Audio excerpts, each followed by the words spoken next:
چطور میتونی که تو نامرد بدبخت پاکستانی و پنجاب بیایی خون برادر ما رو اینجا بریزانی و به نام این و آن که ما به شکار آمده بودیم. خواستم همی از تمام پنشیری های میست برادرای عزیز، نمیخوایم امریکا و فرانسه و لندن. خودتان هم دست شوین، نگوین که از آنابه بود، از روخه بود، از بازارت بود. بگوین برادرم است، ما از کابل آمدیم. باور به خدا کنین شب خواب نکردیم، قلب ما تکه تکه شده. جوان ما در کابل به نام پنشیری بی‌عزت میکنه. سیاسرش در بین مدری نامردا پایینش میکنن در مقابل سیاسرش و با همون دستمال دست پایش بسته میکنن. چی رقم غیرت داری و افغانستان بی غیرت و افغانستان نامرد؟ شما که داد از اسلامیت و داد از غیرت میزدید. امروز اگه بچه پنشیری کشته شده فرض میکنه همیشه که افغانستان فروختین و همین دری پنشیر با خون فرزندش خریدش. و امروز از طریق رسانه شما میگم شما نامردایی که با زنای دخترانتان به امریکا و اروپا انتقال دادین مطمئن باشین که پنشیر میگیره. و این در عکسایی که اینا کندن از دروازه های پنشیر کندن. ما خفه نیستیم. مقاومت دوم تشکیل خورده و عکسایی مقاومت به نسل‌های بعد خود نشان میتیم. امروز که من از احمد چای مسعود انگیزه گرفتم، فردا ما تو نسل دیگه از چهار قهرمان دیگه ما خواهد گرفت. یک سر ما تطبیق میکنیم. ما بودم که اسلام مثل که اسلام است. عربستان سعودی سرچشمه گرفته، افغانستان از اینمی دره شیر سرچشمه گرفته. تو بدبخت امروز میای بچه جوان من از خانه میبری. تو بدبخت میای امروز برادر من از خانه میبری. به خاطر جرم پنشیری بودن است. در کابل بچهای ما لط کوبش کنجه میشه. با این دستمالی که سمبل مقاومت از دست پاش بسته میشه. اگر من امروز اشک میریزم، اشکم از بی‌غیرتی و یا از ترسم از طالب نیست. اشکم به ایست که چرا احمد مسعود خاموش است. چرا این کسایی که رهبرای که اگر خیانت هم کردن اون نامردا امروز بیاین توبه بکنین، استاد شوین در پولی مردم پنشیر، استاد شوین مردم از این بدبختی نجات بتین. شما در کجا پناه بردین و در کجا استاد هستین که امروز ما درد میکشیم؟ چگونه تو را رهبر خود قبول بکنم؟ من از هیچ کس خاص ندارم. من از اول پنشیر که خانیم است تا آخر پنشیر خانیم هستم. من هیچ قریه مشخص نیستم. من خواستم از احمد مسعود است که بلیاز خدا سکوت بس کن. اگر انتظاری 4 تا خائن نداری که در گردت از روز بخواه افغانستان هم رایت آزاد بسازن، اینا معامله گران هستن. پنشیر که ناموسشان بود، پنشیر که مثل خواهرشان بود، اینا تسلیم کردن دو دسته با پولای جلی. امروز این بدبخت ها هیچ نوش دارن و دردن. 4 تا بچه که در این پنشیر است میکش. چرا؟ جرم ما پنشیری بودن است. ما با تاریخ زرین نوشته کردیم. تاریخ زرین که امروز جهان بس زنت امروز بیاید صحبت میکنم ولی مجاهدتر میشی به خاطر از اینکه من تو رو دیده امروز اینجا میایم حق میگم. و تو بودی که امروز این چادر در سر من هستم و تو هستی که امروز یه حجاب در تن من هستم. دوستان عزیز، حق نامی رو به خاطر مردم پنشیر آماده ساختیم. اگر همین لحظه امارات هم بزنیم و از بین ببریم والله بالله قطعنامه را میخوانم و هر حالتی که بیاید مردم پنشیر منسجم باشه. اتحاد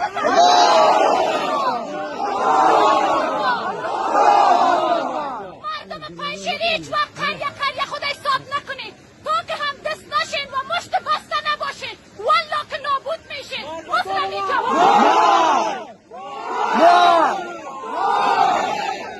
زنده باد مردم مجاهد پنشیر، زنده باد جوان پنشیر، زنده باد جوانی که قشون سرخ شکست داد، زنده باد جوانی که اسلام جاری ساخت، زنده باد تک تک فرد زن و مرد پنشیر. ما زیر استمرار زندگی نمیکنیم، ما زیر استمرار نمیخوایم، ما گپ نمیخوریم به صحبت ما ایستادگی میکنیم.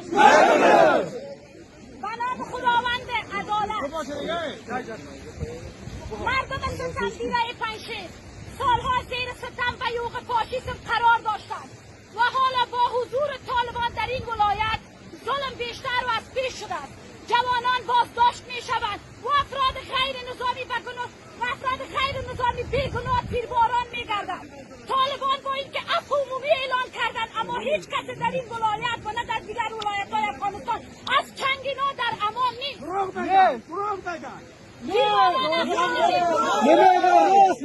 تیرباران افراد بیگناه مصدق نقض تعهد طالبان بر عفو عمومی کشته شدگان اخیر غیر نظامی که جرمشان فقط زندگی در پنجشیر بوده و بس. درست است. ما مردم پنجشیر که تاریخ گواه ایستادگی مان در برابر یوغ دشمن استمرار و اجیران و نوکران بوده از حرکت در برابر ظلم و میر تفنگ سکوت نمی‌کنیم.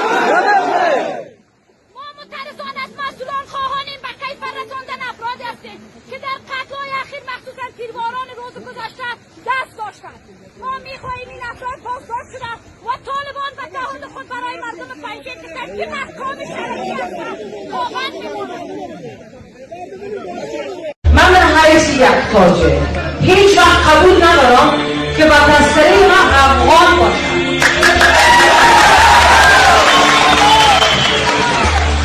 من افغان نیستم، من تاجر نیستم که با هزاران خون دل می‌کوشم که هموطنم آرام باشم. افغان کسی است که انتحار میکنه، روزها پدران و مادران به خون می‌کشانند. من قبول ندارم افغان بودن. من تاجر هستم به حیث یک تاجر. حیث یک تاجر باید تذکره من، هویت و عزت من باید تاجر ثبت باشد و میخوایم صدای من به گوش ارزشمندان خواهیم برسانم. روزها صدای خودم کردیم اما نشنیدم. امروز بسیار خوشحال هستم که در جمع همچین بزرگان و شما جوانان هستم. جوان عزیز از هویت خود دفاع کنید. ارزش‌های قائم با رقم دادن و افغان هویت ما رو پامال کنند. حالا یک چیز دیگر هم میگم. من میگم که افغان در حقیقت یا نام کونه و یا نام نو پختون است.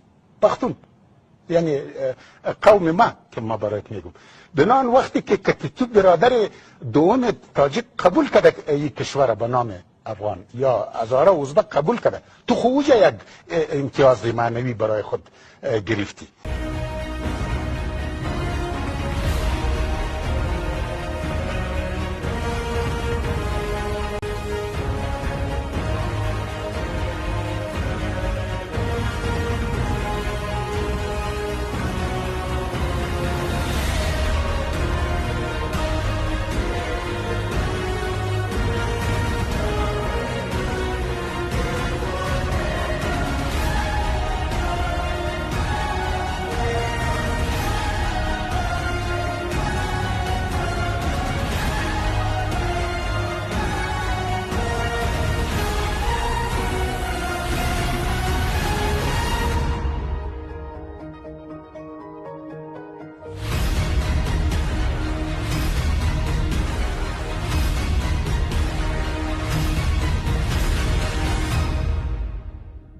بدون سکوت کنه. طالبان سکوت کنه.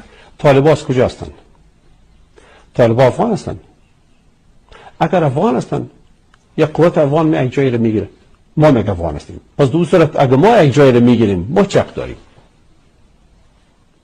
اگر ما افغان هستیم همه ما یک افغان چرا دیگه افغان رو میگه که جایی رو گرفتن نمیتونی؟ با حضور طالبان در این ولایت ظلم بیشتر و از پیش شده است. جوانان بازداشت می شوند و افراد غیر نظامی بیگناه تیرباران می گردند. طالبان با اینکه عفو عمومی اعلان کردند اما هیچ کس در این ولایت و نه در دیگر ولایت های افغانستان از چنگ اینا در امان نیست. دروغ بگن.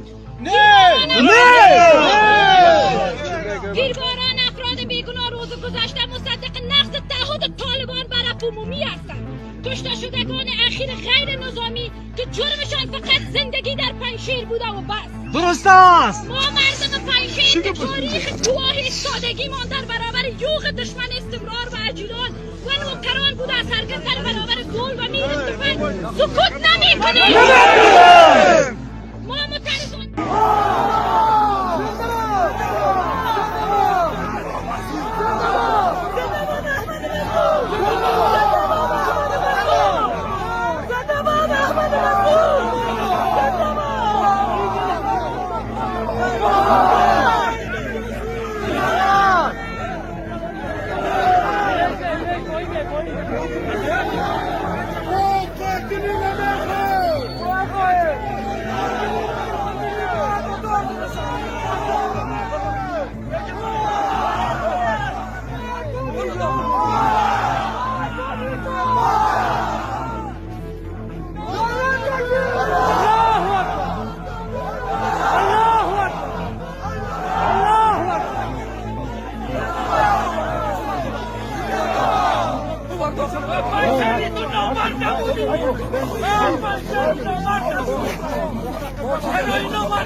مسئول همیزنی اونای مدارد دنبالی دنبای شدید رئیس امنیت دنبای شدید کماندان امنیت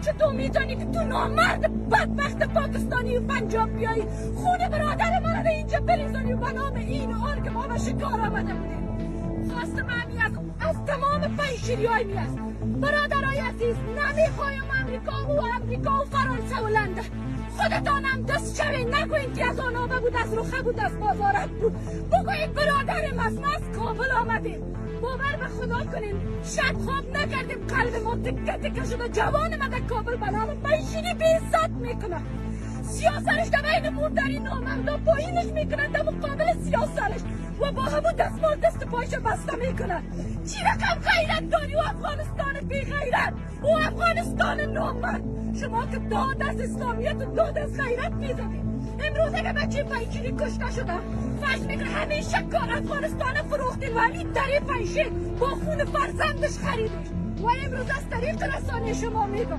شما نامردایی که با زنای دخترانتون به امریکا و اروپا انتقال دادین مطمئن باشین که پنجشیر میگیره و این در عکسایی که اینا کندن از دروازه های پنجشیر کندن ما خفه نیستیم مقاومت دوم تشکیل خورده و عکسایی مقاومت به نسل‌های بعد خود نشان میدیم امروز که من از احمد چای مسعود انگیزه گرفتم فردا ما تو نسل دیگه از چند قهرمان دیگه ما خواهد گرفت و یک گفتنی دیگه دارم با ایسای پاکستان